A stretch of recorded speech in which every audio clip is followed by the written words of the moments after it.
नमस्कार, click India देख रहे हैं आप और मैं हूं आपके साथ राजीव सिंह। डीप स्टेट, आज हम इसी पर बात करेंगे क्योंकि यह वर्ड पूरी दुनिया में चर्चा का विषय बना हुआ है। इसे लेकर कई देशों में बहस हो रही है, खासकर भारत, अमेरिका और बांग्लादेश में। डीप स्टेट को आज एक सीक्रेट कोड की तरह दुनिया देख रही है, जो सीक्रेट तरीके से जिसे बर्बाद करना होता है कर देता है, जिस देश में उथल पुथल मचानी होती है मचा देता है, जिस देश की सरकार गिराना चाहता है गिरा देता है। और सही मायने में देखा जाए तो इसे चुनाव से कोई लेना देना नहीं है, बल्कि यह चुनी हुई सरकार को चैलेंज करती है या उसके साथ मिलकर दूसरे के खिलाफ एक ऐसी साजिश करती है जिससे न सिर्फ उस देश की सरकार अनस्टेबल हो जाती है, बल्कि उस देश की जनता भी दिन रात ये सोचने में मशगूल हो जाती है, लग जाती है कि उसके देश के साथ अब क्या होगा। Here's my plan to dismantle the deep state and reclaim our democracy from Washington corruption once and for all. And corruption it is. First, I will immediately reissue my 2020 executive order restoring the president's authority to remove rogue bureaucrats, and I will wield that power very aggressively. ऐसे गुप्त समूहों को लेकर यह दावा किया जाता है कि यह मिलिट्री इंटेलिजेंस एजेंसियों और अन्य प्रशासनिक अधिकारियों का एक तरह से कहा जाए तो गठजोड़ होता है, जो अपनी नीतियां बनाता है और देश के अंदरूनी मामलों को प्रभावित करता है। तो देखा जाए तो यह एक तरह से लोकतांत्रिक तरीके से नहीं, बल्कि अलोकतांत्रिक तरीके से काम करता है, साजिश करता है, तोड़ फोड़ करता है, ऐसे वाद विवाद को किसी देश या सीमा में फ्लो करवाता है, जिसे पूरी दुनिया अलोकतांत्रिक तरीके से देखती है या अलोकतांत्रिक कहती है। अब सवाल है कि आखिर हम भारतीयों को इसे लेकर क्यों चिंता करनी चाहिए, क्योंकि अमेरिका हो या चाइना, सबको ये पता है कि बात चाहे रूस यूक्रेन की हो, बात चाहे ईरान इजराइल की हो, सब सुनते इंडिया की हैं और वहाँ अमेरिका जैसे सुपर पावर की भी दाल नहीं गलती। और यही बात दुनिया को नगवार गुजर रही है। कुछ लोगों का यहाँ तक कहना है कि डीप स्टेट भारत को कंट्रोल कर रहा है, लेकिन डीप स्टेट से रिलेटेड बातों को समझने के लिए ज़रूरी है पहले ये समझा जाए कि डीप स्टेट है क्या। डीप स्टेट को हम थॉट तो नहीं कहेंगे, लेकिन यह एक डिस्ट्रक्टिव माइंडसेट है जो यह बताती है कि किसी देश में लोकतांत्रिक रूप से चुनी हुई सरकार के अलावा भी पर्दे के पीछे कुछ शक्तिशाली समूह या संस्थाएं होती हैं जो असल में देश के फैसलों को कंट्रोल करती हैं। लेकिन एक देश के स्तर पर ये सब चीज़ें मैटर नहीं करती। इन समूहों में आमतौर पर सैन्य अधिकारी, खुफिया एजेंसियां, बड़े उद्योगपति, नौकरशाह या कभी कभी मीडिया भी शामिल हो सकती है। इन्हें सीधे जनता के प्रति जवाबदेह नहीं माना जाता, ये भी दुनिया देखती है। कुल मिलाकर डीप स्टेट को अगर आसान शब्दों में समझा जाए तो किसी देश में चुनी हुई लोकतांत्रिक सरकार जनता के लिए, जनता के सामने काम करती है। वो कोई भी फैसले लेती है तो उसकी जवाबदेही और जिम्मेदारी जनता के प्रति होती है। लेकिन इसके उल्टे डीप स्टेट सरकार के पीछे छुपा एक ऐसा समूह है जो सरकार को प्रभावित करता है, लेकिन वह खुद जनता के सामने नहीं आता।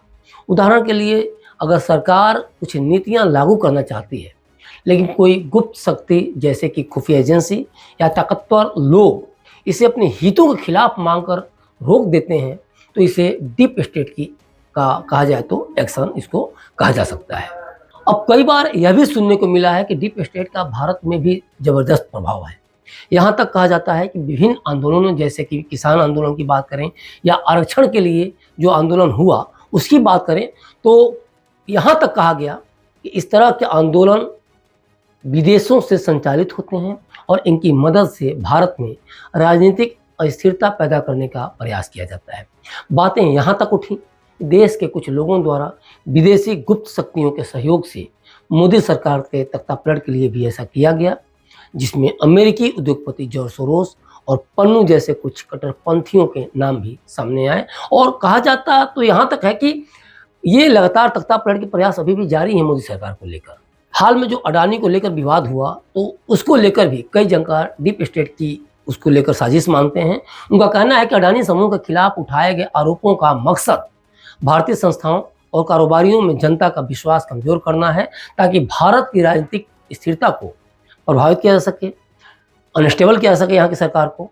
कुछ विशेषज्ञों का यहाँ तक मानना है कि डीप स्टेट भारत की तेजी से बढ़ती अर्थव्यवस्था और उसकी वैश्विक स्थिति को लेकर चिंतित है। भारत के बढ़ते आर्थिक प्रभाव, खासकर डॉलर के मुकाबले भारतीय रुपये का बढ़ता प्रचलन और भारत की मजबूत विदेश नीति उसे पश्चिमी देशों और डीप स्टेट के लिए एक चुनौती बना रहे हैं।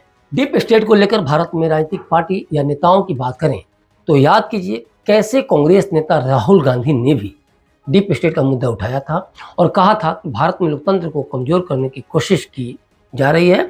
उनका आरोप था कि कुछ संस्थाएं जिनमें संसद और चुनाव आयोग भी शामिल हैं अब डीप स्टेट के प्रभाव में आ चुकी हैं।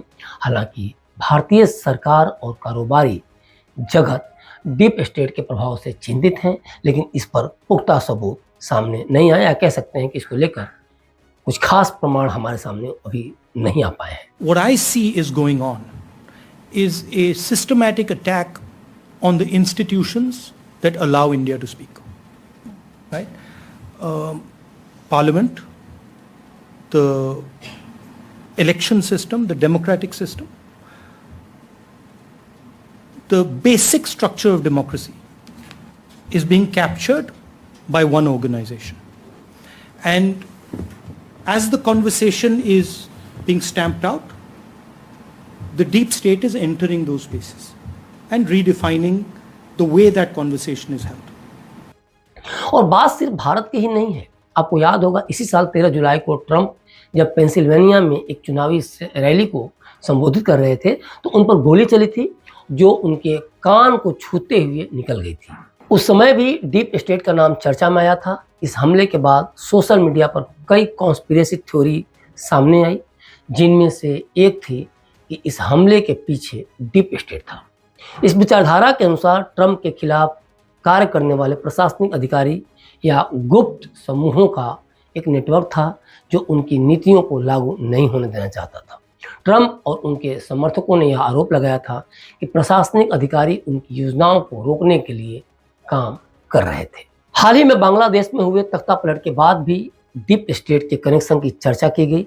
अमेरिका, चीन, पाकिस्तान का भी इस पूरे मामले में नाम आया। अमेरिका पोषित व्हाइट मैन की भी बात उठी कि वही पूरे मामले में रियल कल्प्रिट है और उसी ने बांग्लादेश की पूर्व प्रधानमंत्री खालिदा जिया के सहयोग से डीप स्टेट की मदद से तख्तापलट करवा दिया और प्रधानमंत्री शेख हसीना को देश से बाहर भगाया। ऐसे आरोपों के आधार पर यह विचार किया जाता है कि बांग्लादेश में भी डीप स्टेट अपनी गतिविधियों को संचालित कर रहा है।